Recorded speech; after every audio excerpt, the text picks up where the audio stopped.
Today we are on location at the cottage. It's good that we're in a relaxing place because we're going to have a deep chat. Yes. All right, today we are sitting down with Anita and we want to continue the conversation where we left off, where Anita was telling us about how she finally figured out and she finally knew that she liked me and had feelings and all these different things happening, and we want to continue that conversation, and we're going to do it today. So I am sitting in the interview chair and I get to interview Anita today. It's sprinkling a little bit. Should we just keep going? Yeah, it's fine. Okay. Well, So it's probably going to sprinkle for a while. yeah, it's only just beginning. Okay, just a moment.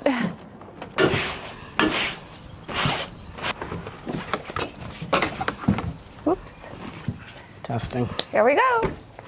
So in this previous video we made called I Thought We Were Just Friends, then I fell in love. I ended off by sharing how we were in California on a trip just as friends, and then Tim, out of the blue, essentially told me that he liked me. But I didn't like him back. And so, I just went along with the trip as normal, the rest of the trip as normal. But when I came back to Canada, something in my heart began to change.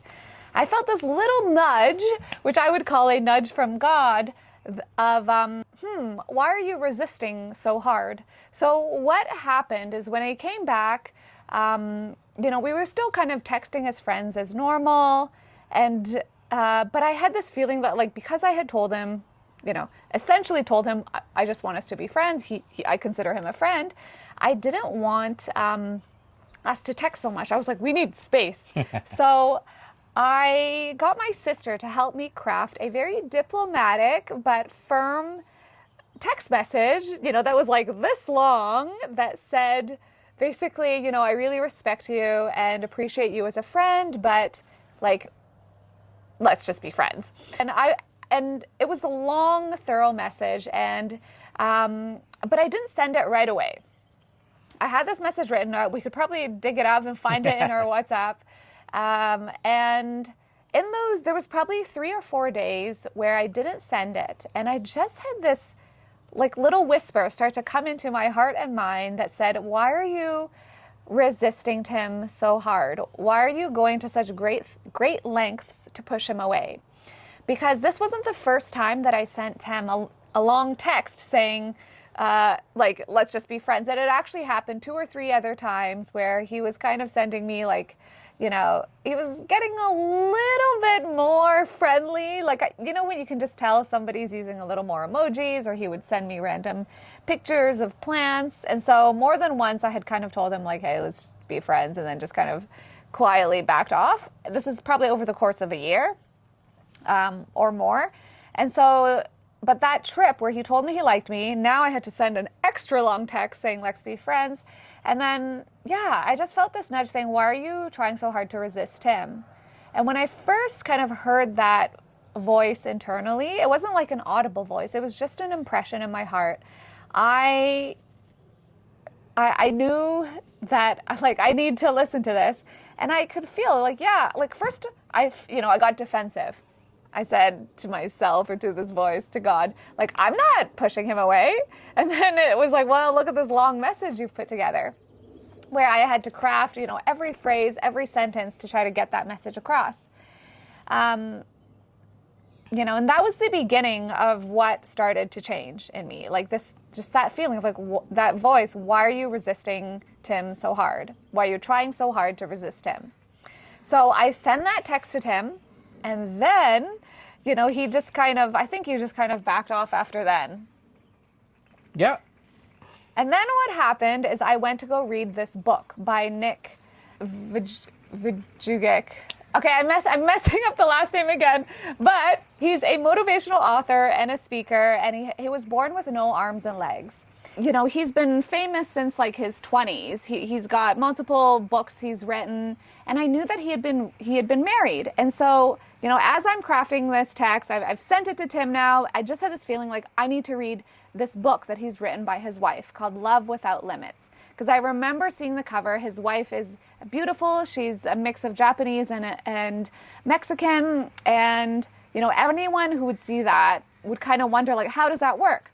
So I read through the book so quickly. And these are the parts of our love story that Tim doesn't actually know, because at this time we weren't dating, we weren't really chatting.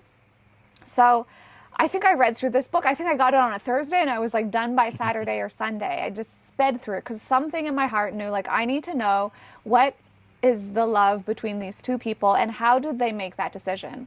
Because while Tim obviously has arms and legs and he's not disabled by any means, they as a couple, Nick and his wife Kane, they look different.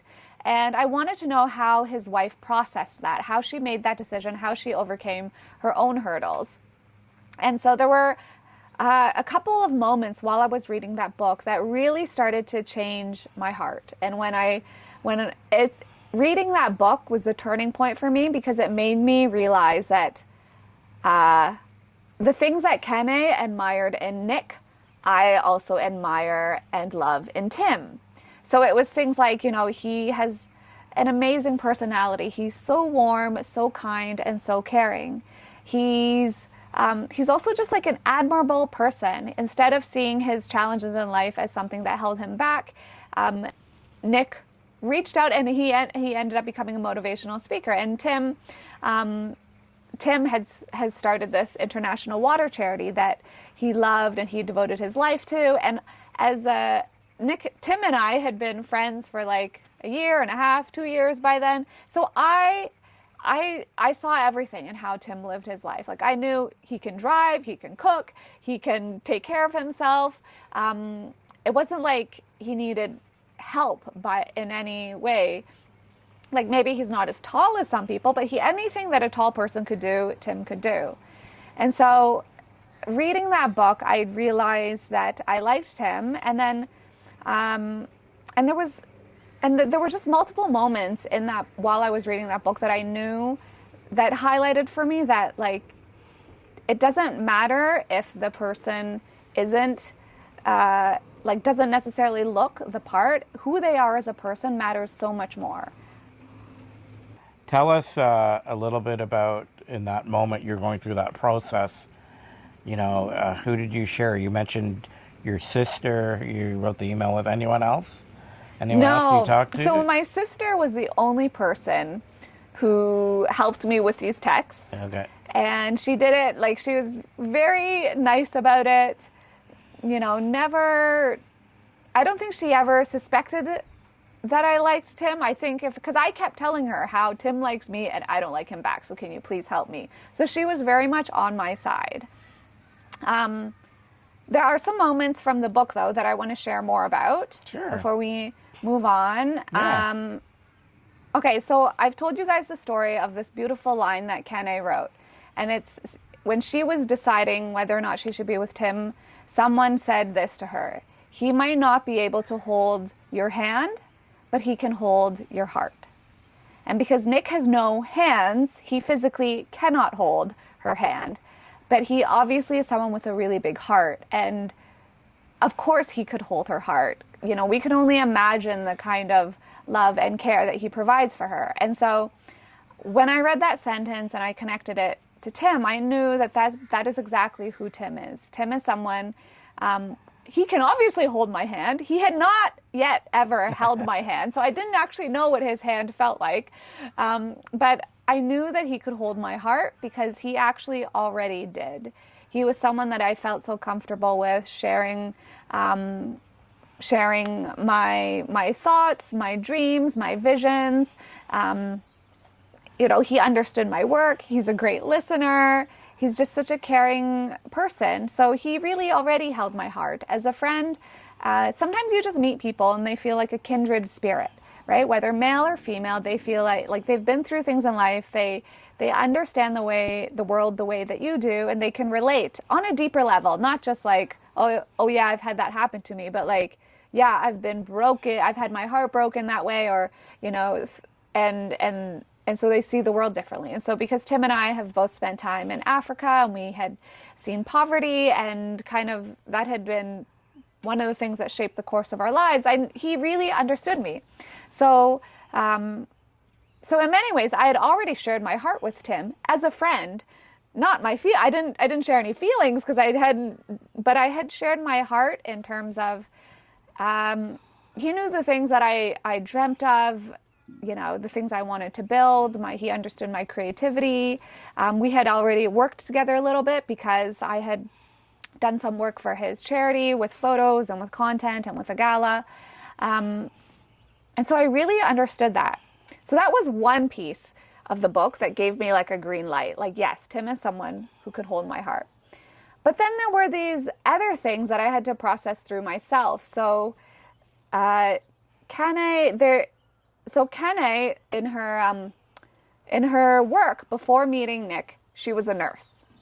And then, but Nick is somebody, since he has no arms and legs, when he goes around to events, he's in a wheelchair.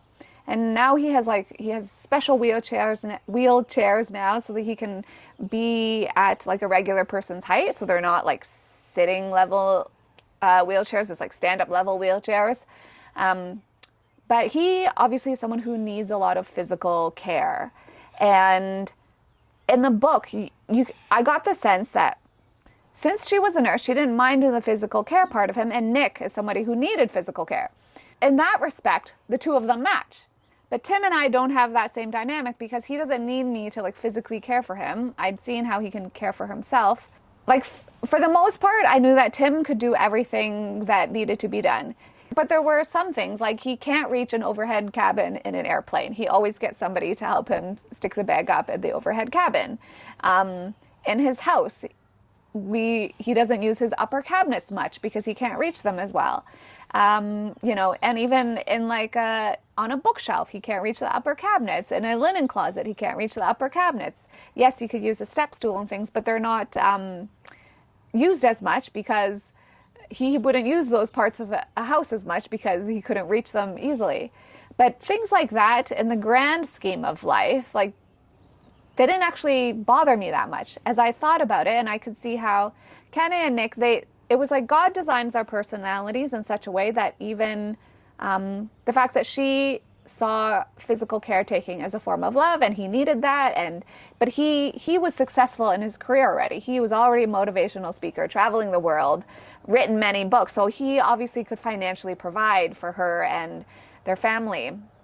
And then so some of those aspects of their relationship were different from ours. In our case, you know, we were both already working professionals for many years. Like I was financially stable, he was financially stable. So, you know, in that respect, there was no disadvantage, but there wasn't, like it just worked. So as you were keeping this new blossoming formation of these feelings, did anything scare you? Did anything kind of worry you? So these are the kinds of things I didn't tell anyone about at the time. And I kind of just processed it all internally in my own head. And reading that book by Nick and Kenny actually helped me process a lot of those things. Because in certain respects, their relationship is different from ours, but in other respects, there are similarities. One of the things I had to make peace with, and the reason I didn't tell Tim right away that I liked him, was that he obviously is, you know, he's shorter than me, he's 4 foot tall, and he's, you know, almost 1.5 feet shorter than me, and we would always look different as a couple. And that was just something I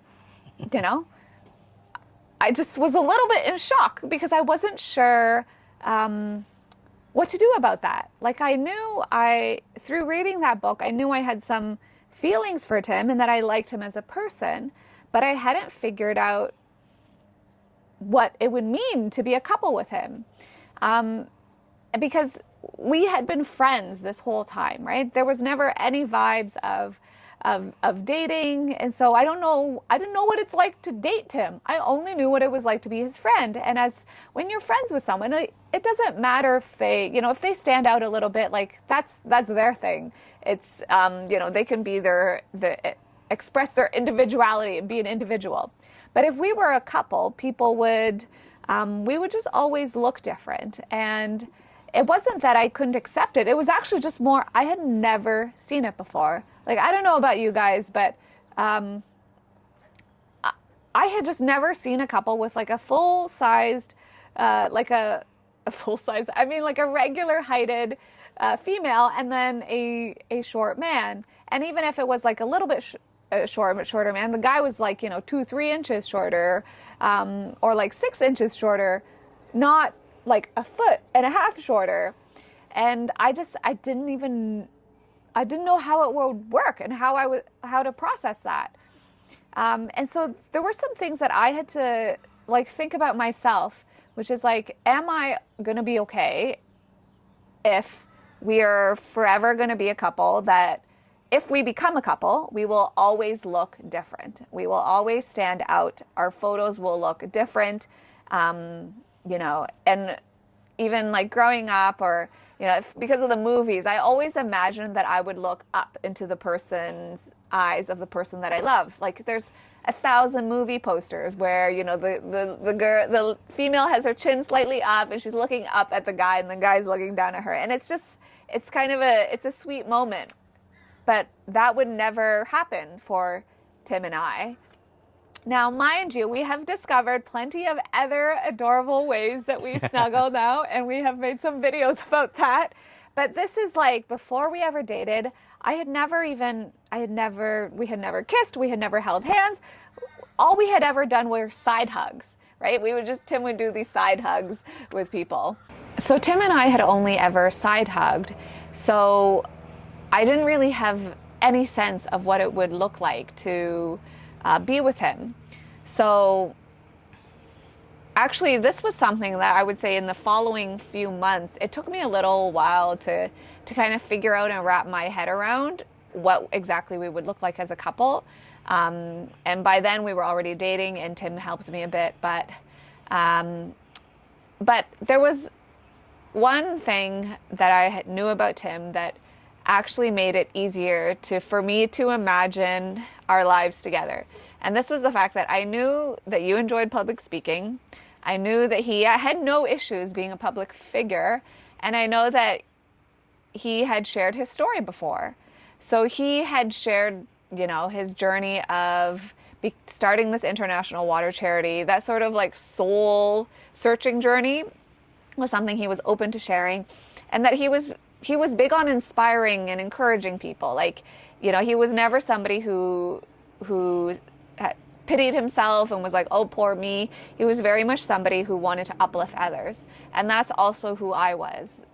I built a career in media and in content because I wanted to create things that would encourage people and give people hope and spread beauty and just spread positivity in the world. And so on that level, Tim and I were like, we were a perfect match. And because I had a feeling that he wouldn't, like, we obviously didn't get married so that we could share a love story, because the love story is a byproduct of the real, our journey together. But I knew that he wasn't afraid of being someone public, and I just had this inkling, I had this feeling that we could probably inspire a lot of people together, and not just because of the height difference part of our love story, but just because we were both like encouraging positive people and we wanted to do something good in the world. So whether it was through water projects and giving people water, or it was, I've done other humanitarian projects before, there's writing projects, there were just things that we dreamt of that we could do together, just as like professionals and as people, nothing to do with height difference, just like as a producer and a creator for me, as an engineer and someone who's also creative, there were things I could tell that we could do together. And the fact that he wasn't afraid of being public and I wasn't afraid of being public, I knew that would work to our advantage. And then I also just was like, well, Tim is obviously not embarrassed by his height because he lives his life. He's a public speaker. He doesn't have any issues about that. Then why should I be embarrassed about his height if he's not embarrassed about his height? And I think that wrestling through that personally and quietly by myself was just, I was like, yeah, I had to basically ask myself, am I going to be embarrassed about his height? And the answer was an obvious no, because as his friend, I wasn't embarrassed about his height. So, as his, if we were to start dating, like, what kind of person gets embarrassed about the other person's height? Like, basically, I'd have to be kind of insecure about it, but I wasn't insecure about it. He wasn't insecure. So I was like, in my heart, as I was going through this, I just kind of crossed that off the list as a non-issue.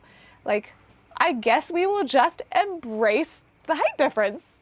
And, and coming along with that is just the thought of like, who cares what people think? If other people think it looks different, like, I guess they just have to get to know Tim, because that was actually kind of Tim's attitude and the way he walked through life. And I saw that whenever he would get kind of side stares from people that are obviously like, giving him a double take because of his height, he'll often just he just ignores it, but he'll also walk up to them and say, hey, how are you? And people then respond in a nice way. You can tell it takes down people's guard. And I knew that Tim would just continue that, whether we were together or not. So that was something that was kind of different from Nick and Kene, because I could tell Kene is not as much of a public person. She's on social media, but she doesn't really appear in Nick's content. But the difference was, for us, we were both very okay with making content. And so I was like, I think that's something we will actually be able to inspire people around together. So that was kind of how I dealt with the height difference part. So Anita, in this journey that you took, when did you start thinking that this could actually happen or work, and that you started to get clarity around this life that you could have with Tim, with me? So it took a couple of weeks, and I would say Tim wasn't really aware that I was processing all this, because I think by the time I told him, I was actually pretty confident that we would be a pretty epic couple. But he didn't arrive at the same spot at the same time, because I think I took like at least 3 or 4 weeks from the moment I read that book. I sent the text to Tim, and then I read the book. So I basically went from telling Tim we want to be friends, reading a book about someone else's love story, and realizing I actually liked him. And then it was at least another month before I told Tim. So there wasn't one exact moment in those 4 weeks, but I would say that time gave me a chance to feel it out. Like, once I read the book, it kind of like cracked open this little door, because I got to be honest with myself. And I wasn't talking to anyone, so it wasn't like there was someone to be like, oh, you sure you really liked him? Is it just, is it, are you just imagining it? I actually got to like sit with those feelings myself. And I'm somebody who's always been very in tune with my feelings, very sensitive. And so over the days, I just got to feel it out, right? Like, for example, I could feel out, what would my life be like if there was a little bit more Tim? And then what would my life be like if there was less Tim? And how did I feel when I was around Tim? Did my life seem a little bit better or brighter when I was with Tim? Like, I had a chance to kind of imagine these scenarios as I walked through my days in that month. And one thing I did too that was that Tim didn't really know what was happening, because remember, I just sent him this text saying I don't like him, and I could tell he kind of backed off a bit and didn't text me as much. But I think I sent that text, and then maybe like a week later, I started messaging him just a little bit more, because I had actually read this book. And I was starting to wonder, like, do I like him? What do I really think and feel about him? And so I started sending him texts just casually, the same way he used to send me casual texts, and then I'd be like, no, let's be friends. But now I was sending him casual texts, and I was putting in a little bit more emojis and just being a little bit more friendly. I remember this text you sent me. We were going to go visit a mutual friend, Sonia, and we were going to drive by ourselves to go. And somehow Anita sends this text, Tim, do you want a carpool? And I'm like, do I want a carpool to visit Sonia? and she was about not far, and I'm like, who carpools? And I'm like, I started to wonder what was happening.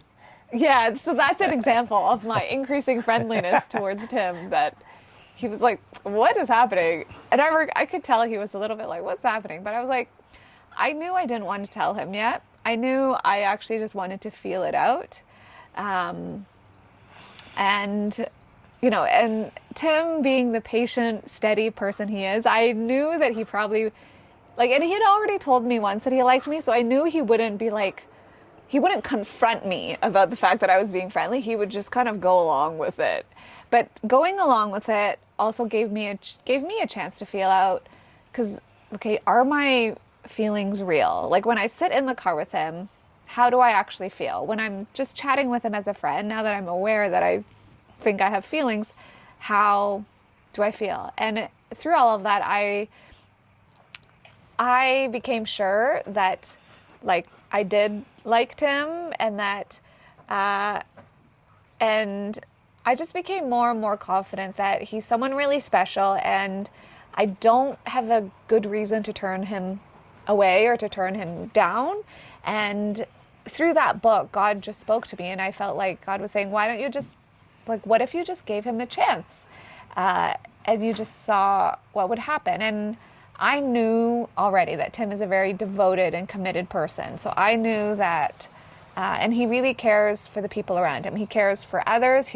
He's sacrificed so much to give other people around the world clean water. I knew that, his love is a kind of love that is big, that will do big things for people. And although he had never done any, big loving thing for me yet, I knew that's the kind of person he was, and that is...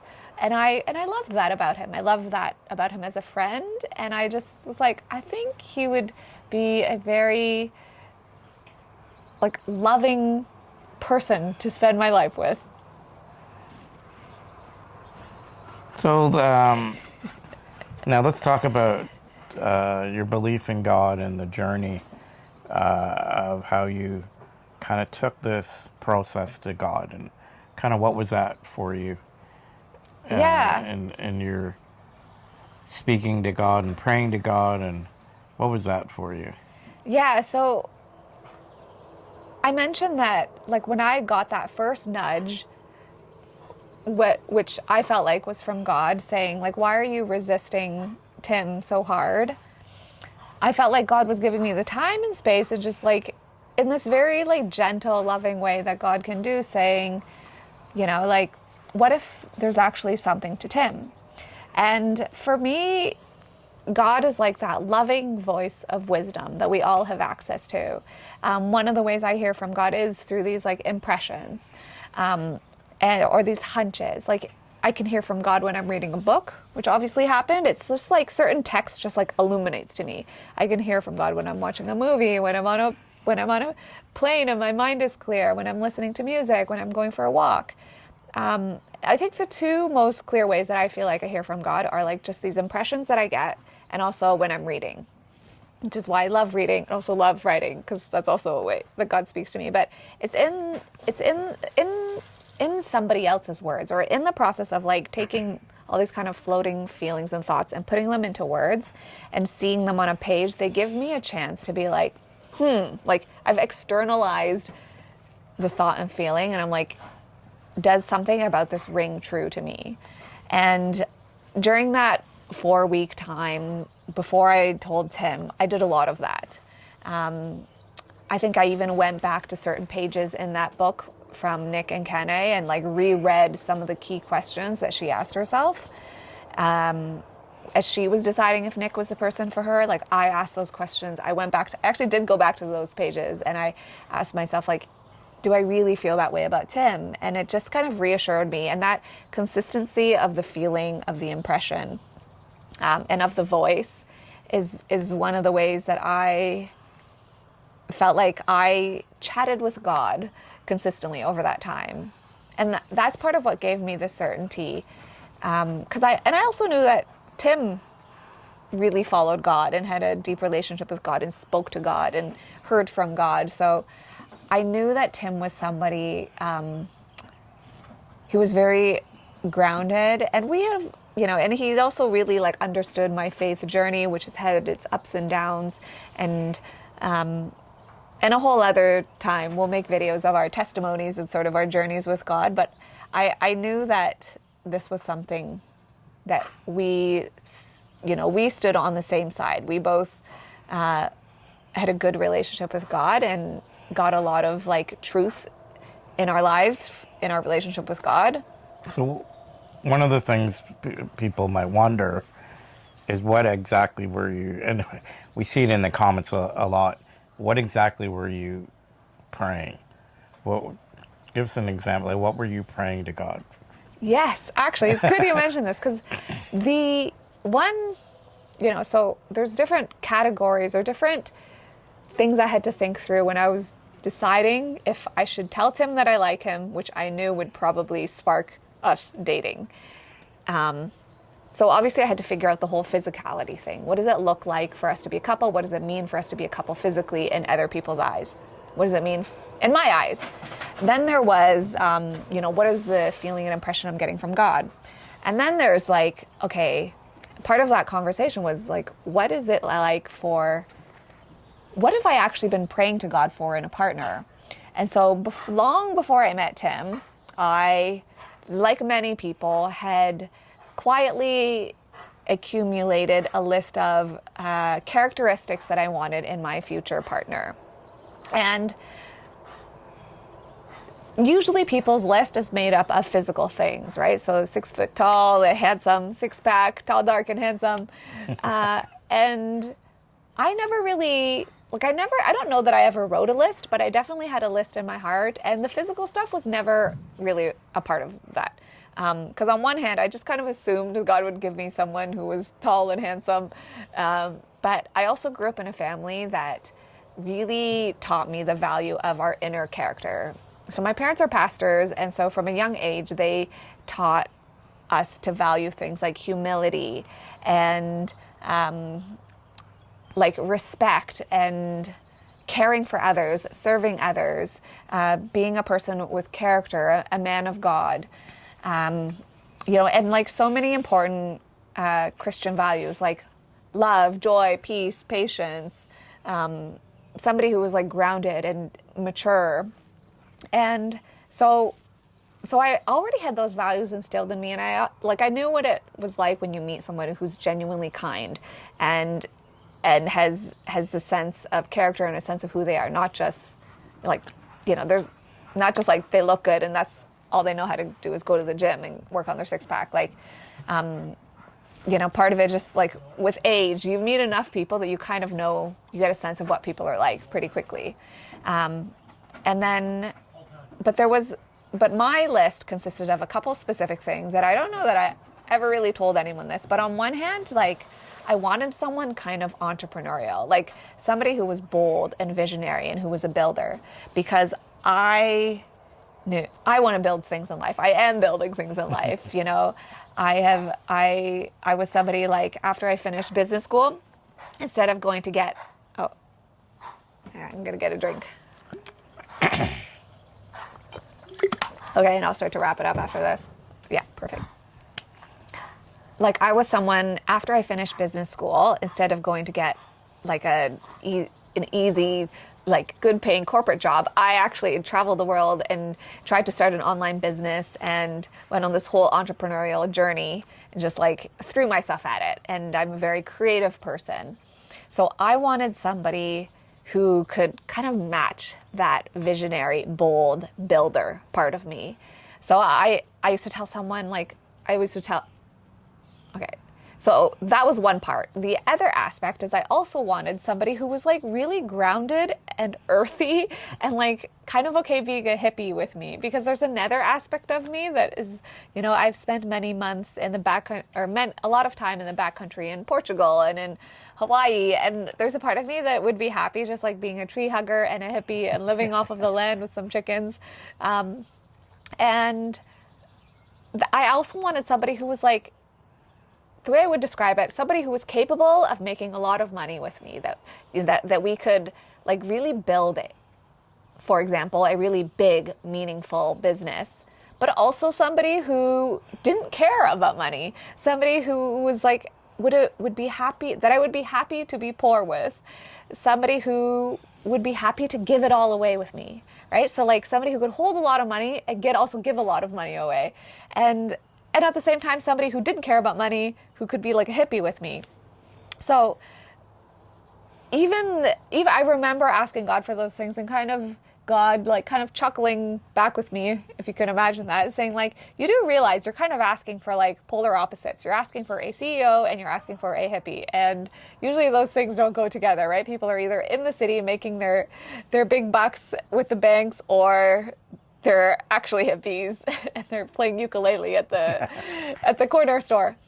And I would just, long before I met Tim, I was just like, yeah, I realize I'm asking for opposite things, and I have no idea how that's going to work. But anyways, my person's not here, so I would just kind of go about my life anyway. And I also felt, and during this time, I also felt like, well, I'm full of contradictions, or I'm full of different dimensions of myself. So I figured God would somehow find this person who has lots of different dimensions of themselves too. And I, because I wasn't in a rush to get married, I kind of, you could say, packaged all the pieces of my prayer for my future person together, packaged them all off, and just shipped it to heaven, and just went about living my life. And I didn't put too much thought, into it beyond that. I just kind of was like, I figured my person. The other thing is, I didn't want God to bring me my person for a while. I actually didn't want God to bring me my person until I was between age 32 to 38. I actually was kind of preferring to I was like, God, it's fine if you don't bring me them until my late 30s. And I'm saying this in my 20s.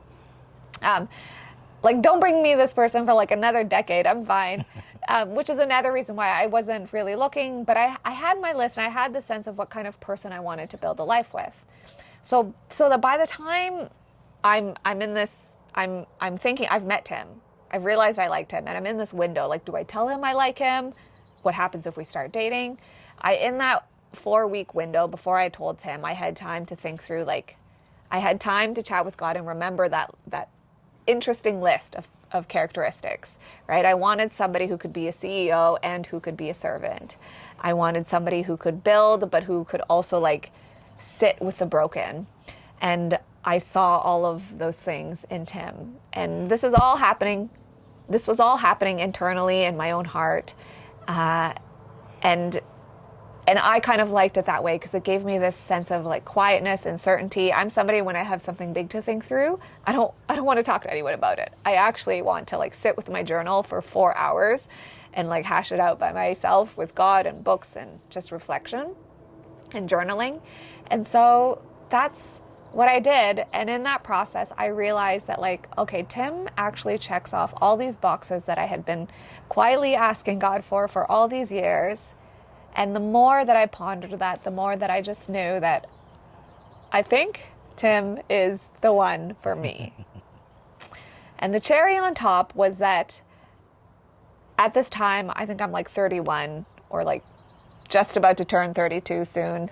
And I just felt like God was saying, here, I know you didn't want this person till your mid 30s or maybe late 30s, but I'm putting Tim right in the front of the line, so that the moment I turned 32, Tim was right there. That the timeline of how it was all happening, I could just feel that kind of chuckle from God of it's okay, you don't need to wait till you're 35 or 38. Here he is, you're 30, you're going to be 32 soon, and here's Tim. So that was another thing that just kind of reassured me that God was behind this. So we've kind of walked through this journey. We started with you getting an inkling and a feeling, and you were sensing what was happening in your heart, and you took us through this journey. What encouraging things would you want to say to people? Yeah, I think if you find yourself in a space where maybe you like someone and they don't like you back, or maybe they like you and you don't like them back, and movies and culture sometimes make it seem well, you better cut that off right now and go move on, and but I think one thing I had already noticed with him is that he's patient about things and he doesn't push things. And I really appreciated that. And that's what I would encourage, like, for you to give yourself that time to. Maybe for you, if you like someone and they don't like you back, like, what do? That was basically in Tim's shoes. And he'll tell his side another time. But for me, I knew that Tim liked me, and at first I didn't like him. But as I processed it, I realized I did like him. And it was like, imagine if Tim had walked away right away and stopped replying to all of my texts, my friendlier and friendlier texts, and just was like, no. You know, the movies kind of teach us, if that person doesn't like you, then you better cut them off and move on. But actually, Tim knew I didn't like him, and he didn't cut me off. And we stayed friends. And that actually gave space for me to figure things out and to tell him eventually. And so I'm a big believer in taking your time to process your thoughts, your feelings, your emotions, whatever's going on. Whenever I don't have enough time to journal or to hear from God about different things going on in my life, I feel like a knot. And Tim hears about it because I'm like, if I sleep in too much and I don't get that morning time to think to myself, I start feeling really cranky and off. And I start to need to make that time for myself. So whatever is your way to process, when you find yourself in those jams, I think that's a really important time to actually process. Like, don't see this as like, oh, I'm kind of confused, but then just ignore that feeling of confusion and fill your life with busyness. Take that time to do what you need to do. Read, watch more of our videos if you want, like journal, like go to church, talk to a friend, just do something that is actually going to help you get clarity. Don't just stay busy. And then trust that the clarity will come in time. And I think if you've never spoken to God before, like, that's definitely something I encourage you to try. And if you're familiar with God, for me, that's one of the most reassuring things. When I can hear from God about something going on in my life, I feel this peace that, like, I know who holds the future and I know it's going to be amazing. And so take your time with it and trust that God is also working in the other person's life. So I knew that God was already working in Tim's life, and that actually helped. And I figured he was actually talking to God too, as I was sending him more and more texts. And that helped a lot. So know that in the end, it's not like, love is not going to be about saying the right line or sending the right text. It's actually this journey that you go on with God and with the other person. And God is always like knitting all these details together of if he's knitting a love story, then he will knit it perfectly. And if it's not meant to be a love story, then you'll also learn and grow in a really beautiful way through this experience. But what you want in the end is to go through the experience and end off a little bit more mature, a little bit more wise, patient than you were before. The goal is to not be like, angry, frustrated, like indignant. And so that sense of peace, if you can find that sense of peace with whatever you're going through, then that's how you know God is leading you. Awesome. So Anita, people are probably dying at the edge of their seat, waiting for you to tell us, how did you actually tell Tim? Tell me, how did this happen? Are you going to tell us? We will, but that's such a good story. And these are long, but I think what we talked about is really important. So we'll save that story for how exactly I told Tim and then what happened, because obviously we did end up dating, and that is quite an experience too. We'll save that for the next one. Awesome. But thank you guys so much for watching. Thank you. If you found this helpful and encouraging in some way, definitely let us know in the comments, and we'll see you soon. See you soon.